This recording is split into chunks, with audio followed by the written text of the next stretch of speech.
Hello everyone, welcome back to law decoded. ये जो आप वीडियो देखने वाले हैं आगे, ये जो मेरी पेड मेंबरशिप है इंटरव्यू के गाइडेंस के लिए, उसी का एक डेमो वीडियो है। ये वीडियो मैंने अपने मेंबर्स को दिया हुआ है। उसमें का स्टार्टिंग का 10 मिनट मैं आपको देखने के लिए दे रहा हूँ। बहुत सारे मुझे लोग क्वेरी कर रहे हैं कि वीडियोज़ में कैसे आप पढ़ाएंगे, क्या चीज़ें बताएंगे, क्या लिखा रहेगा, क्या नहीं लिखा रहेगा। वो सारी कन्फ्यूजन और वो सारे क्वेश्चंस को आंसर करने के लिए ये मैं 10 मिनट्स का एक डेमो वीडियो अपलोड कर रहा हूँ। इसी के साथ साथ बहुत सारे लोग मुझसे ये भी पूछ रहे हैं कि पीडीएफ में मैं क्या दूंगा। बहुत सारे लोग मुझसे क्वेश्चन कर रहे हैं कि उन्होंने मेरा मेंस का कोर्स बाय करके रखा हुआ था, तो क्या उन्हें अगेन पीडीएफ परचेज करनी चाहिए या ये कोर्स लेना चाहिए। तो देखिए, इसके बेस्ट जज आप होंगे। मैं आपको एक पेज दिखाता हूँ सरफेसी एक्ट का, जो कि मैंने पीडीएफ प्रिपेयर की है अपने पेड मेंबर्स के लिए जिन्होंने इंटरव्यू का कोर्स परचेज कर रखा है, और आप खुद डिसाइड करिए। कुछ इस तरीके की पीडीएफ मैंने ऑलरेडी प्रोवाइड करके रखी हुई है अपने पेड मेंबर्स को इंटरव्यू के लिए। आप यहाँ पर एक चीज़ देखेंगे कि यहाँ पर मैंने बहुत ही लेमेन्स लैंग्वेज में सब कुछ एक्सप्लेन करके रखा हुआ है। आप वीडियो को पॉज करिए और पढ़िए। पढ़ने के बाद में आपको समझ में आएगा कि हाँ, सारी चीज़ें बहुत ही बेसिक तरीके से मैंने समझाई हुई हैं, लिखी हुई हैं, और यही सारी चीज़ें मैंने वीडियो में भी समझाई हैं। तो जो भी इंपॉर्टेंट डेफिनेशंस है वो मैंने यहाँ पर बता रखी है, एनपीए के बारे में बता रखा है, और यहाँ पर बहुत जगह पर मैंने कुछ एक्स्ट्रा इन्फॉर्मेशन भी दे रखी है। जैसे कि यहाँ पर मैंने बताया है कि कैसे एनपीए का एसेट का क्लासिफिकेशन होता है, SMA 0, SMA 1, SMA 2, then NPA होता है standard asset, substandard asset, doubtful asset. ये सारी चीज़ें मैं इस वजह से आपको बता रहा हूँ ताकि इससे आप इंटरव्यू में और स्मार्टली आंसर दे सकें। तो आगे के 10 मिनट आप वो वीडियो देखेंगे आप जो मैंने ऑलरेडी अपने पेड मेंबर्स को इंटरव्यू के लिए प्रोवाइड की है। तो शुरू करते हैं आज की इस वीडियो से। कुछ भी शुरू करने से पहले इस एक्ट में जो सबसे पहला एक बेसिक क्वेश्चन बनता है वो होता है कि इस एक्ट का फुल फॉर्म क्या है। SARFAESI, सरफेसी का फुल फॉर्म क्या है? तो उसका है securitisation and reconstruction of financial assets and enforcement of security interest act 2002। ठीक है, इसको याद रखिएगा। अब अगर आपने ये इसका फुल फॉर्म याद कर लिया, तब कुछ बेसिक क्वेश्चंस बनते हैं जो इसमें टर्म्स यूज़ हुए हैं उनकी मीनिंग क्या है। ठीक है, तो सबसे पहले हम लोग देखेंगे कि हमारा सिक्योरिटाइजेशन का मतलब क्या है।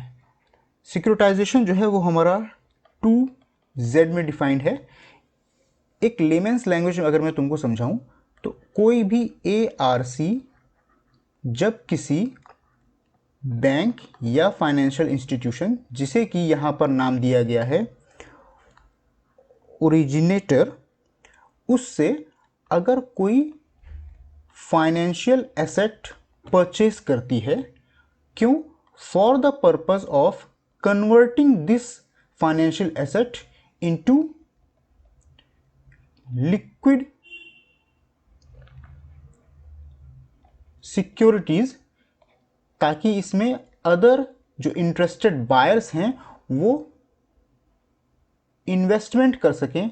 This whole process is called securitisation. For example, मान लेते हैं कोई एक बैंक ए है, इसके पास में कुछ लोन्स हैं, ढेर सारे लोन्स हैं एक ही कैटेगरी के। वो अगर ARC यहाँ पर खरीद ले, खरीदने के बाद में इंटरेस्टेड बायर्स होंगे जो कि उसमें अपना पैसा इन्वेस्ट करेंगे। मतलब कि जिस मनी से ARC इसको परचेस करेगा वो मनी किनका होगा? ये इंटरेस्टेड बायर्स का। ठीक है, तो ये यहाँ पर खरीद लेंगे। बैंक को फ़ायदा क्या होगा कि भाई इसका ये जो लोन था वो क्लोज हो गया, उनके बैलेंस शीट्स में से हट गया, और इनके पास में एक फंड आ गया ताकि वो अदर एसेट्स पर उसको लगा सकें। ये जो बायर्स होंगे इनको यहाँ पर बेनिफिट क्या होगा कि ये जो यहाँ पर लोन्स हैं, जैसे इनका प्रिंसिपल और इंटरेस्ट बोरोवर पे करते जाएंगे, तो यहाँ से एक फिक्स्ड रेट ऑफ इनकम जो है वो इनको रिसीव होती जाएगी। ठीक है, तो इस तरीके के पूरे प्रोसेस को हम लोग कहते हैं सिक्योरिटाइजेशन। एक चीज़ यहाँ पर ध्यान देना, यहाँ पर ये जो लोन्स हैं ये NPA नहीं होते, ये रेगुलर लोन्स होते हैं। ठीक है, तो ये हो गया 2Z जो कि डिफाइन करता है सिक्योरिटाइजेशन को। नेक्स्ट है हम लोग का 2B में हम लोग का एसेट रिकंस्ट्रक्शन डिफाइंड है। एसेट रिकंस्ट्रक्शन का मतलब क्या होता है जब भी ARC कोई राइट या इंटरेस्ट ऑफ बैंक परचेज कर लेती है, क्यों?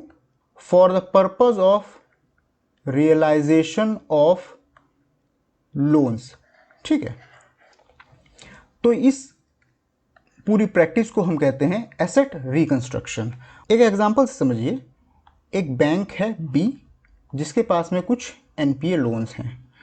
उनको ARC क्या करेगा, कम रेट में परचेज कर लेगा, फिर उनसे रिकवरी करेगा और अपना प्रॉफिट लेगा। ठीक है, this whole process is called asset reconstruction. यहां पर जितनी भी राइट एंड इंटरेस्ट ऑफ बी होते हैं, मतलब बैंक के जो होते हैं राइट एंड इंटरेस्ट, किसके रिगार्डिंग? उस पर्टिकुलर लोन के रिगार्डिंग, वो सारे के सारे ट्रांसफर हो जाते हैं अपॉन परचेज टू ARC। ठीक है, तो मतलब जैसा बैंक पहले था जिस पोजीशन में, उस पोजीशन में ARC आ जाता है। ARC के पास में पूरा राइट होता है to recover the loan amount. ठीक है, आई होप कोई भी प्रॉब्लम नहीं होगी। नेक्स्ट है हमारा फाइनेंशियल एसेट्स, जो कि हमारा 2L में डिफाइंड है। फाइनेंशियल एसेट का मतलब क्या है? कोई भी डेप्ट या रिसीवेबल, लेमेंस लैंग्वेज में अगर हम बात करें तो कोई भी लोन या फाइनेंशियल असिस्टेंस प्रोवाइड करती है कोई एक बैंक या financial institution, that is called financial asset. ठीक है, next security interest. Security interest हमारा कहां पर डिफाइंड है? 2ZF में। ठीक है, सिक्योरिटी इंटरेस्ट का मतलब क्या है? कोई भी राइट, टाइटल और इंटरेस्ट अपॉन एनी प्रॉपर्टी जो कि क्रिएट किया गया है इन फेवर ऑफ बैंक या financial institution. This right, title और interest is called security interest. ये किस लिए होता है? For the purpose of securing financial assistance. ठीक है, आई होप कोई भी डाउट नहीं होगा। ठीक है, तो 2ZF हमारा कहलाता है security interest. Clear? Hypothecation 2N है, ये क्वेश्चन आया भी था इस बार मेंस में। हाइपोथिकेशन का मतलब क्या होता है? कोई भी charge upon movable but without delivery of possession. ठीक है, ये किस लिए? As a security for financial assistance. Clear? उसे हम कहेंगे हाइपोथिकेशन। अच्छा, हाइपोथिकेशन और फिर मॉर्गेज में डिफरेंस एक छोटा सा कॉमन सा चीज है। मॉर्गेज जो है, मॉर्गेज वो होगा इमूवेबल प्रॉपर्टी के ऊपर। ठीक है, जो एकदम बेसिक डिफरेंस है वो यही है। और बाकी चीज़ों पे मैं और भी बात करूंगा, जैसे कि प्लज, बेलमेंट, हाइपोथिकेशन, मॉर्गेज, इन सब पे एक डिटेल वीडियो आएगी सारे डिफरेंसेस और इन सब चीज़ों में कि कौन से टर्म में क्या डिफरेंस होता है, उसको हम लोग लेटेस्ट स्टेज में देखेंगे। बेसिक डिफरेंस आप समझिए, immovable property, hypothecation, movable property. Clear? Next, अब हम लोग सेक्शंस पे आते हैं। Section 3, registration of asset reconstruction companies. तो एसेट रिकंस्ट्रक्शन कंपनीज का रजिस्ट्रेशन जो है, रजिस्ट्रेशन सर्टिफिकेट जो है, वो कौन देता है? RBI। ठीक है, सेक्शन 3 बोलता है registration of asset reconstruction companies, जो कि कौन देता है? RBI। और यहां पर RBI ने एक रिसेंटली अभी चेंज किया है, जिसमें कि net owned fund of asset reconstruction जो है उसको बढ़ा करके कर दिया है 300 करोड़। ठीक है, इसमें मैंने आपको ऑलरेडी एक लास्ट अपने मेंस वाले कोर्स में बता रखा था कि न्यूली कॉन्स्टिट्यूटेड जो भी ARC होंगे उनको इमीडिएटली इतने करोड़ फंड की ज़रूरत होगी, बट जो एग्जिस्टिंग ARC हैं उनको बाय 31 मार्च 2026 तक 300 करोड़ अपना NOF करना होगा। ठीक है, तो यहां पर कोई डाउट होना नहीं चाहिए। Next, section 13। सेक्शन 13 जो है एनफोर्समेंट की बात करता है। अच्छा, सेक्शन 13 जो है वो हम लोग का कौन सा चैप्टर है, ये भी बहुत इंपॉर्टेंट है, तो वो होगा चैप्टर 3। चैप्टर 3 है एनफोर्समेंट ऑफ सिक्योरिटी इंटरेस्ट।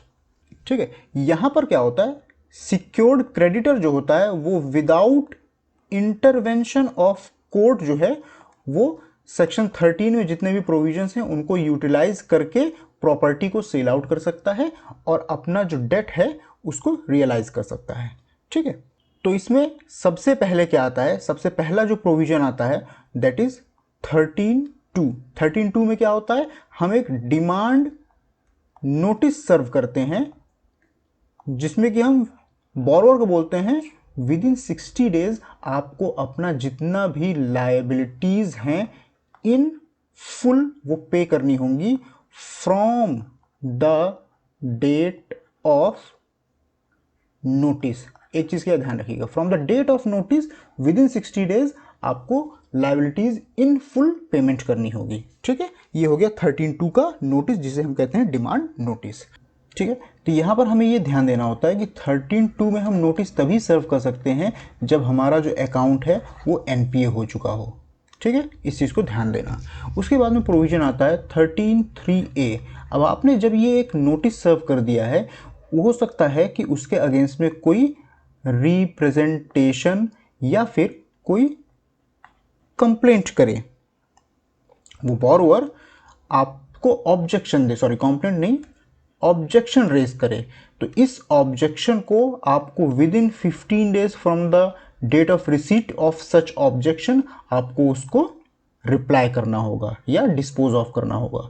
तो इसमें दो चीज़ें हो सकती हैं। पहली चीज़ क्या है, या तो उसने जो भी रिप्रेजेंटेशन या ऑब्जेक्शन रेज किया है वो सही हो, उसके अकॉर्डिंगली आप अपनी डिमांड नोटिस को मॉडिफाई करेंगे, या फिर आप उस ऑब्जेक्शन को रिजेक्ट करेंगे, और जैसे ही आप इसको रिजेक्ट कर देते हैं तो इसको आपको विद इन 15 डेज के अंदर करना होगा from the date of receipt of the representation और ऑब्जेक्शन। और एक चीज़ का ध्यान दीजिएगा, ये जो रिजेक्शन है इसका बोरोवर सेक्शन 17 में अपील या फिर चैलेंज नहीं कर सकता है। ठीक है, ये चैलेंजेबल नहीं है, अपीलेबल नहीं है। नेक्स्ट जो इसके बाद हम लोग का प्रोविजन आता है